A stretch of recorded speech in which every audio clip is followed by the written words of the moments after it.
Amelia Kings stood at the floor-to-ceiling window of her penthouse suite, watching the city lights flicker 40 stories below. In 3 hours, her father would announce her engagement to Harrison Ashford III at what was supposed to be her 23rd birthday celebration. 500 guests, a 12-tier cake, an engagement she'd never agreed to. Her phone buzzed. A text from Liam. Greenhouse. 20 minutes. Please. She glanced at the door where her stylist was setting up. Racks of designer gowns wheeled in like a cavalry of silk and diamonds. I need a moment alone, Amelia said. But Miss Kings, we need to start hair and makeup. 20 minutes. Amelia slipped into jeans and a hoodie, pulled her hair into a ponytail, and took the service elevator her security team didn't monitor as closely. Old habit. She'd been sneaking out to see Liam for 2 years now, ever since that summer night when she'd found him in the estate gardens, sketching designs for a sustainable housing project by moonlight. Liam Chun was everything her world wasn't: authentic, passionate, free. His father managed her family's estate. They'd grown up on the same property but in completely different universes. She in the main house with tutors and etiquette lessons. He in the manager's cottage with soccer practice and public school. The greenhouse was their sanctuary, hidden behind the main estate, overgrown and forgotten by everyone except them. He was waiting by the orchids, still in his work clothes from the architecture firm downtown. When he saw her, relief flooded his face, followed immediately by pain.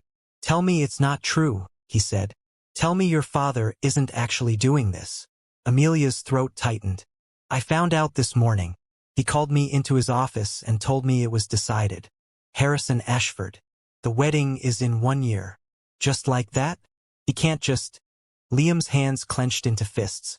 You're not property, Amelia. This is insane. It's how my world works. Ashford Technologies and King's Industries merge, and I'm the signing bonus. The bitterness in her voice surprised even her. My father says it's my duty, that I've had everything given to me, and this is what I owe in return. Liam crossed to her, taking her face in his hands. His touch was warm, real, everything the cold announcement in her father's office hadn't been. Then we leave. Tonight. Right now. We get in my car and we drive until... Until what?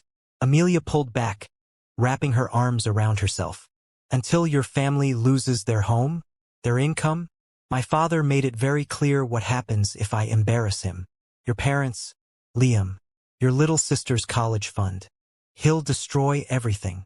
I don't care about the money. But I do. The words burst out of her, desperate and raw. I care about your family. I care that your sister gets to finish at Stanford. I care that your parents don't lose their retirement after 20 years of service. Don't you understand? He has all the power and we have none. Liam turned away, his shoulders rigid with frustration. So that's it? You're just going to marry him? I don't know, Amelia whispered. I don't know what I'm going to do. They stood in silence, the greenhouse suddenly feeling less like a sanctuary and more like a cage with glass walls. Come to the party tonight, Amelia finally said. Your family is invited. All the staff families are. Watch me. Be there. I need to know you're in that room when he makes the announcement. I need one person there who knows the truth. Liam's jaw worked. Then he nodded. I'll be there. She kissed him, trying to memorize everything. The taste of him, the way his hands tangled in her hair, the sound of his heartbeat against her ear. When she pulled away, tears were streaming down her face. I love you, she said. I love you too. And Amelia? He caught her hand as she turned to leave. This isn't over. I promise you we'll find a way. But as she walked back to the main house, the weight of her father's expectations settling back onto her shoulders like a familiar coat, Amelia wasn't sure promises meant anything in her world. The King's estate ballroom glittered like something from a fairy tale. Crystal chandeliers cast prismatic light across 500 guests in evening wear. Champagne flowed from fountains, and an orchestra played softly in the corner. Amelia descended the marble staircase in a silver gown that cost more than most people's cars. Her smile perfectly practiced, her heart completely numb. She spotted Liam immediately. He stood near the back with his parents, looking uncomfortable in a borrowed suit. Their eyes met across the crowd, and the careful composure she'd built all evening cracked slightly. "You look beautiful, sweetheart." Amelia turned to find her father beside her, imposing in his tuxedo, his silver hair perfectly styled. Richard Kings, billionaire, philanthropist, and the man who'd just sold her future. "Thank you, Dad," she said, her voice hollow. He studied her face with an expression she couldn't read. "I know you're upset, but one day you'll understand. Everything I do to protect you." "Protect me?" Amelia laughed bitterly. "You're forcing me to marry a stranger." "Harrison Ashford is hardly a stranger. You've known him since you were children. He's educated, cultured, from a good family." "I don't love him." Her father's expression hardened. "Love is a luxury, Amelia. Security, legacy, family, these are what matter. Your mother thought love was enough, and look where that got her." Amelia flinched. Her mother was a forbidden topic, a woman who'd left when Amelia was 5 and never looked back. She barely remembered her. Just fragments of perfume and soft singing and then nothing. "I'm not my mother," Amelia said quietly. "No," her father agreed. "You're stronger. You'll do what's right." Before she could respond, a commotion at the entrance drew their attention. Harrison Ashford III had arrived. He was handsome in the way billionaire heirs usually were, tall, well-groomed, expensive. As he approached, Amelia braced herself for smugness or entitlement. Instead, she saw something unexpected in his eyes, resignation that mirrored her own. "Amelia," he said, taking her hand and kissing it with practiced charm. "Happy birthday, Harrison. Shall we get this performance over with?" he murmured, low enough that only she could hear. She blinked in surprise, but her father was already tapping his champagne glass, calling for attention. The room quieted. 500 faces turned toward them. Society figures, business partners, politicians, and somewhere in the back, a young architect with a breaking heart. "Thank you all for coming to celebrate my daughter's birthday," Richard Kings began, his voice carrying easily across the ballroom. "But tonight isn't just about celebration. It's about family, about legacy, and about the future. I'm thrilled to announce the engagement of my daughter, Amelia, to Harrison Ashford III. Our families will be united, and together, we'll build something extraordinary." Applause erupted. Cameras flashed. Harrison slipped an enormous diamond ring onto her finger. It felt like a shackle. Amelia searched the crowd for Liam. He was gone. 2 weeks later, Amelia sat in a coffee shop 3 blocks from Harrison's downtown office, wearing sunglasses and a baseball cap. He'd texted her that morning. "We need to talk. Somewhere private. Come alone." He arrived exactly on time, also in disguise. Jeans and a hoodie that probably cost $500 but looked ordinary enough. He ordered coffee and sat across from her. "Your security team followed you," he said calmly. "They're in the black SUV across the street." "I know. They always do." Harrison studied her for a moment. "You're in love with someone else." It wasn't a question. Amelia's carefully constructed defenses wavered. "What makes you say that?" "Because I recognize that look. That's the face of someone trapped in a cage." He leaned forward. "I'm in love with someone too. His name is Marcus. He's a chef. My parents would rather I set myself on fire than marry a man, let alone one who isn't from our social circle." Amelia's mouth fell open. "You're gay?" "Yes, have been my whole life. But my father wants a political career, and a gay son doesn't fit the image. So here we are, 2 prisoners in someone else's story." The weight that had been crushing Amelia's chest for weeks suddenly lifted slightly. She wasn't alone. "What do we do?" "I have an idea," Harrison said slowly. "It's crazy. It's probably impossible. But if you're willing to risk everything, we might both get what we want." "Tell me." "We go through with the engagement. Play the perfect couple. But we make a deal between ourselves. We each get to keep seeing the people we actually love. After the wedding, we live separate lives. I get my trust fund, you get yours. Once I'm financially independent from my father, I can come out on my own terms. You can be with your architect. But we'd still be married." Amelia said slowly. Still trapped. Not trapped. Free. Don't you see? Once we have the money, once we have the power, they can't control us anymore. We wait 3 years, maybe 5. Then we quietly divorce.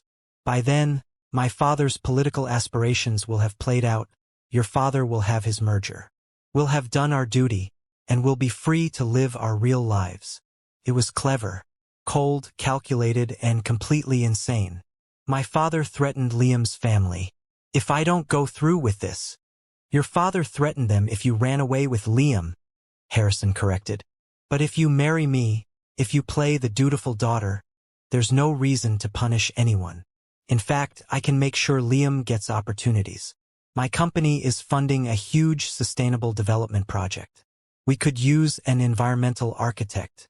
Give him a career that has nothing to do with your father's charity. Amelia's mind raced. Could work. It was a prison, but one with an expiration date. And Liam would be safe, would be successful on his own merits. What about Marcus? She asked. Marcus knows the situation. He's willing to wait if it means we get a real future. Harrison's expression softened. Look, I don't know you well, Amelia, but I know what it's like to love someone you're not allowed to have. I know what it's like to have parents who see you as a chess piece instead of a person. We're the same, you and me. So maybe we can help each other survive this. She thought of Liam, of the greenhouse, of 2 years of stolen moments and hidden love. She thought of a future where he wasn't looking over his shoulder, where he could build the career he'd dreamed of without her father's shadow over everything. I need to talk to Liam first, she said finally. Of course. But Amelia, Harrison caught her hand across the table. Don't wait too long. Our fathers are already planning the engagement party. Once this train really starts moving, it'll be a lot harder to negotiate. Liam stood at the edge of the estate property, looking out over the gardens where they'd spent so many secret nights together.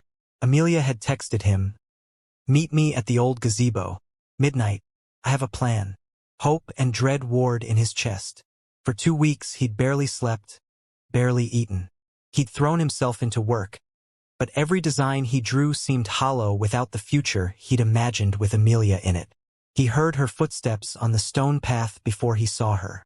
She emerged from the shadows in jeans and a sweater, her hair loose around her shoulders, looking more like herself than she had at that glittering engagement announcement. "Hey," she said softly. "Hey." They stood awkwardly for a moment, two people who'd shared everything suddenly unsure how to bridge the distance between them. "I talked to Harrison," Amelia began. "He made me an offer." She explained the plan, the arrangement within the arrangement, the timeline, the promises. As she spoke, Liam's expression grew darker. "So you'd marry him," he said when she finished. "Live with him, play house while sneaking around to see me on the side." "It's not like that." "It's exactly like that, Amelia. You're asking me to be your secret for 3 to 5 years, while you wear another man's ring and pose for family photos and attend charity galas as Mrs. Harrison Ashford. It's the only way to protect your family." "I don't want you to protect my family." Liam's voice rose, frustration and pain spilling over. "I want you to choose me. Not a plan, not a strategy, not some calculated arrangement. Me.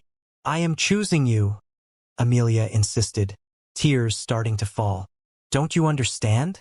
If I run away with you tomorrow, my father will destroy your parents. Your sister will lose her scholarship. Your dad will lose his job and his reputation. No one in this city will hire him. Is that what you want?" "Of course not, but..." "There is no but, Liam. This is the only way we both get what we want. Harrison gets to be with Marcus eventually. I get to be with you eventually. Our families stay safe, and nobody gets destroyed in the process." Liam shook his head, pacing away from her. "Do you hear yourself?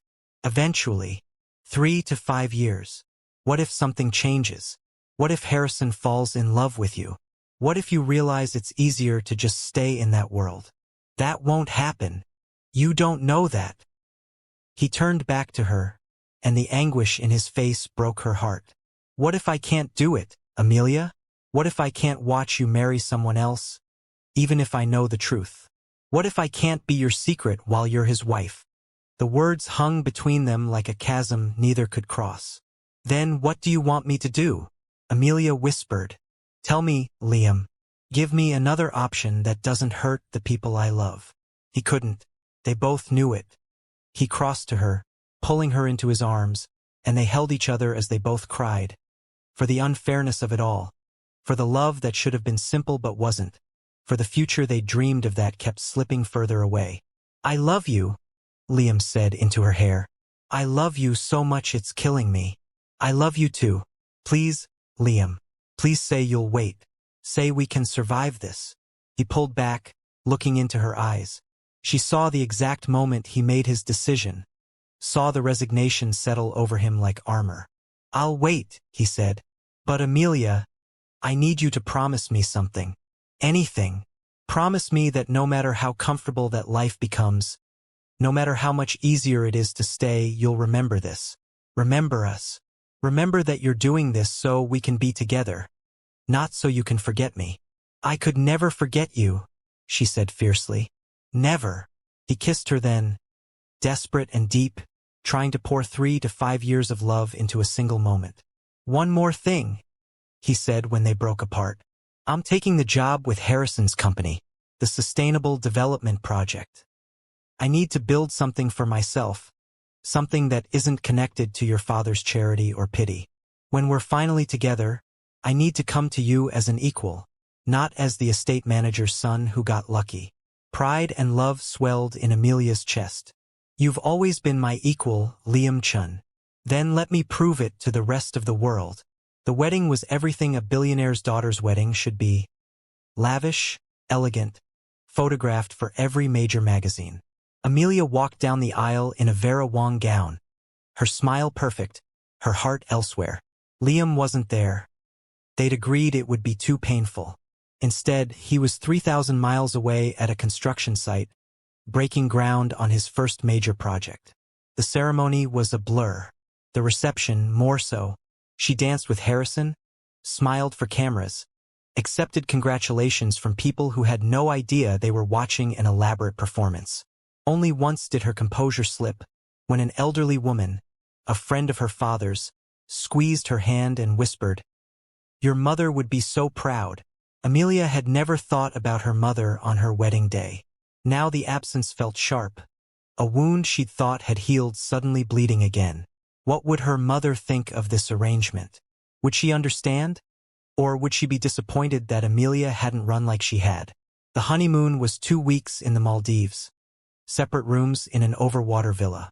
During the day, they played the happy couple for the resort staff and the paparazzi who'd tracked them down. At night, Harrison FaceTimed Marcus while Amelia called Liam. Their whispered conversations the only real moments in a performance that was starting to feel suffocating. "I miss you," she told Liam, watching the ocean through the villa windows while her husband laughed with his real love in the next room. "I miss you too, but the project's going well. We broke ground last week.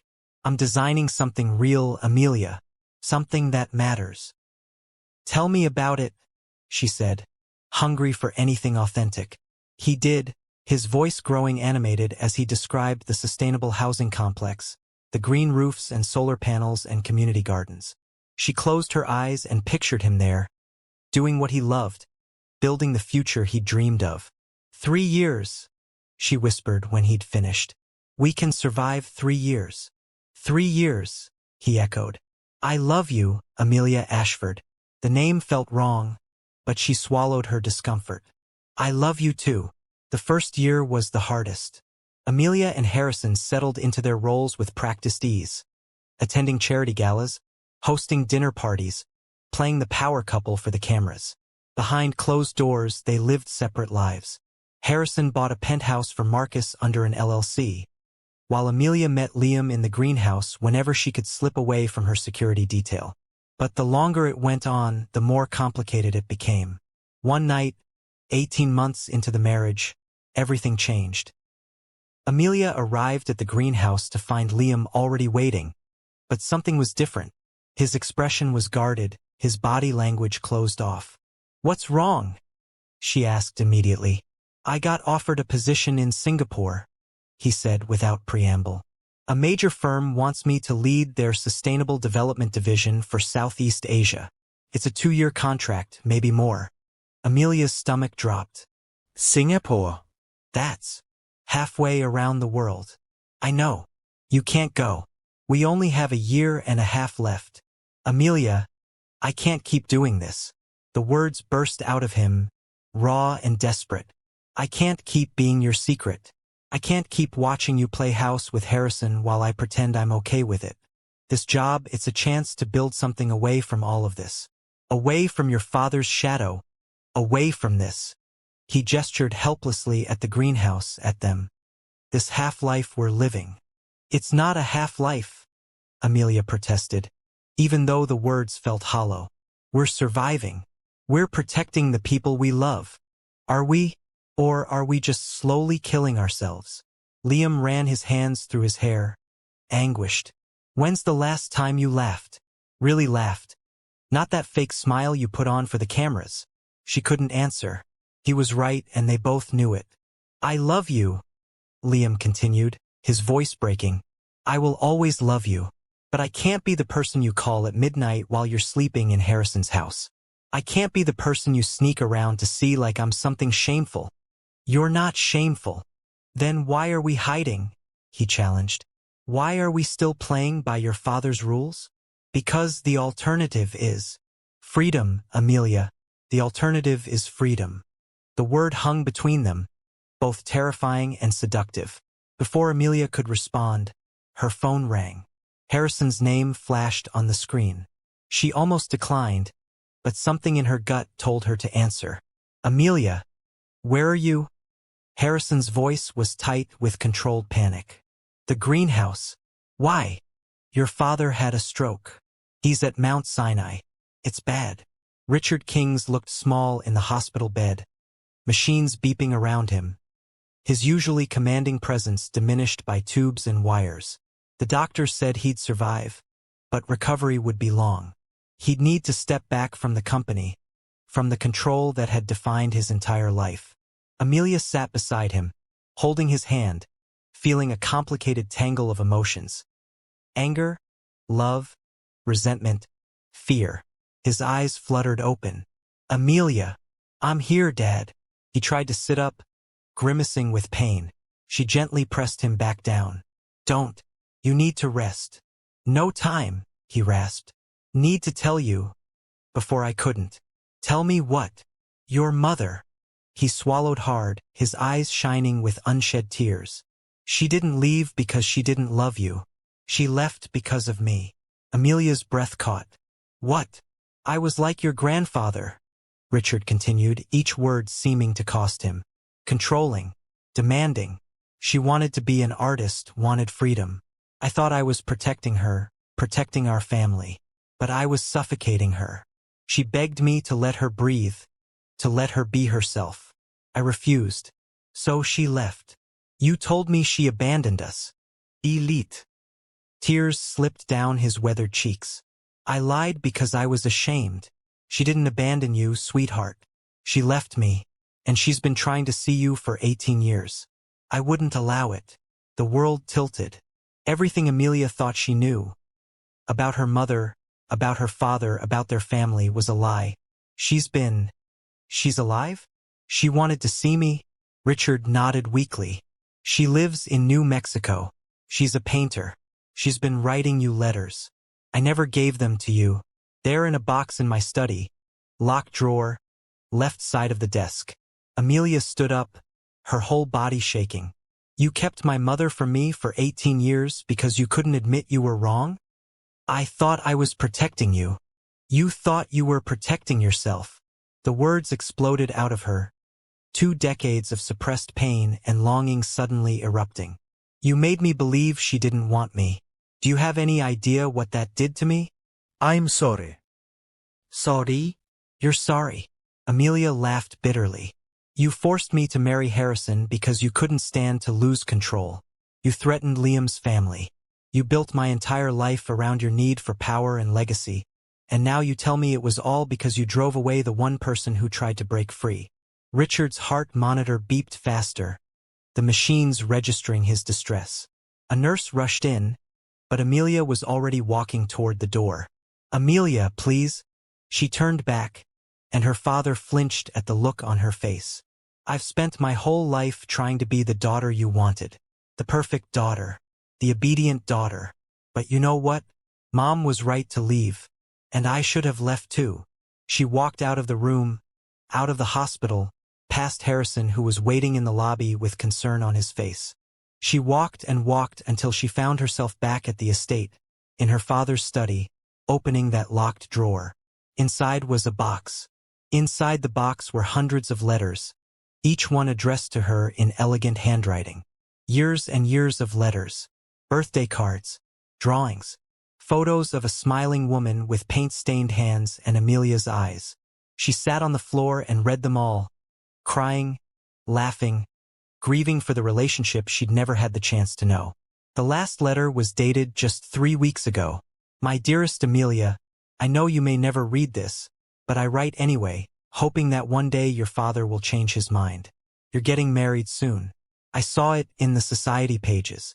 You look so beautiful, so much like I did at your age, standing beside a man I thought I was supposed to marry because my family expected it. I want you to know that leaving was the hardest thing I ever did. But staying would have killed something essential in me. I think you understand this feeling, even if you've never named it. Whatever you choose, choose yourself, Amelia. Choose the life that makes your heart sing, not the life others expect from you. You deserve to be free. All my love, Mom." Amelia sat there for a long time, holding the letter, something fundamental shifting inside her. Then she called Liam. Liam answered on the first ring. "Amelia? Are you okay? I heard about your father. Take the job in Singapore," she said. Silence. Then, "What?" "Take the job. And I'm coming with you." "Amelia, you can't." "Yes, I can. I'm done, Liam. I'm done with the arrangement. Done with living half a life. Done with letting other people write my story." She felt lighter than she had in years, like she was finally breathing after holding her breath for 2 decades. "My father can't hurt your family now. He's sick, he's stepping down from the company, and frankly, I don't care anymore if he tries. Harrison and I are going to file for divorce. He can come out, be with Marcus, live his real life. And I'm going to live mine. What about the trust fund? Your inheritance? I don't need it. I've been looking at my accounts, the ones I actually control, not the ones my father set up. I have enough money to live comfortably for years. I can get a job. I can figure it out. What I can't do is spend one more day in this cage." She heard the smile in Liam's voice. "Are you sure?" "I've never been more sure of anything. I found letters from my mother tonight. Hundreds of them hidden by my father. She left him because he tried to control her life, just like he's been controlling mine. She chose freedom over wealth, authenticity over expectation. And she's been happy, Liam. Really happy. Where is she now?" "New Mexico. I'm going to see her first. Then, if you'll still have me, I'm coming to Singapore." "If I'll still have you?" Liam laughed, the sound full of joy and disbelief. "Amelia, I've been waiting for you my entire life." The gallery in Santa Fe was small but beautiful, filled with vibrant paintings that seemed to capture sunlight and hold it prisoner on canvas. Amelia stood in front of a particular piece. A woman in a greenhouse, surrounded by flowers, looking up at a sky full of stars. "She painted that when you told her about your garden," said the voice behind her. Amelia turned to find her mother, Diana, holding 2 glasses of champagne. At 62, she was still beautiful, her silver hair in a long braid, her clothes splattered with paint, her smile bright and free. "It's beautiful," Amelia said, taking the glass. "You're beautiful," Diana corrected, pulling her daughter into a hug. "And happy. You're actually happy." It was true. 2 years after walking away from her father's empire, Amelia had never been happier. She and Liam lived in a modest apartment in Singapore. He'd become a leader in sustainable architecture in Southeast Asia. She'd started a nonprofit connecting wealthy donors with grassroots environmental projects, using her knowledge of the elite world to channel money toward real change. She and Harrison had divorced amicably. He'd come out 6 months later, and he and Marcus were now planning their own wedding. Harrison had taken over his father's company and immediately started progressive reforms. They were still friends, still allies in their mutual escape from gilded cages. Her father had survived his stroke but retired from public life. They spoke occasionally now, carefully. He was trying, in his way, to understand what he'd done. She was trying, in her way, to forgive him. It would take time, maybe forever. But she had time now. She had her whole life. "I'm getting married," Amelia announced, showing her mother the simple sapphire ring on her finger. "Nothing fancy, just us and Liam's family and you. On a beach in Thailand." Diana's eyes filled with tears. "Oh, sweetheart, will you come? Will you paint something for it? I would be honored." Diana squeezed her hand. "I'm so proud of you, Amelia. You did what I couldn't do. You got out while you were still young enough to build the life you wanted." "I learned from the best," Amelia said, squeezing back. "You showed me it was possible. Your letters, Mom. Even though Dad hid them, even though I didn't see them until it was almost too late. Knowing you were out there, living authentically, choosing yourself, it gave me the courage to do the same." They stood together, mother and daughter reunited, looking at the paintings that represented everything Diana had gained and everything Amelia had discovered. That wealth without freedom is just another prison, that love without choice is just another cage, and that the most valuable inheritance you can give someone is the courage to write their own story. Amelia's phone buzzed. A text from Liam. "Just finished the presentation. They're funding the project. 3,000 units of affordable, sustainable housing. We're gonna change everything. Love." She smiled, typing back, "We already did." And in that small gallery in New Mexico, surrounded by art and love and possibility, Amelia Kings, no, Amelia Chin now, or maybe just Amelia, belonging only to herself, finally understood what freedom meant. It meant choosing, every single day, choosing the life that made your heart sing, choosing the love that set you free, choosing yourself above expectations and inheritance and the weight of other people's dreams. Her father had tried to give her everything, but in the end, the only thing worth having was the one thing he couldn't give, the right to choose her own path. And she had chosen, against all odds, against all expectations, against the entire world that had been built around her. She had chosen, and she was finally, completely, beautifully free. If this story moved you, don't forget to like this video, comment your thoughts, and subscribe to Urban Folks TV for more emotional billionaire romance stories, redemption arcs, and unforgettable love journeys.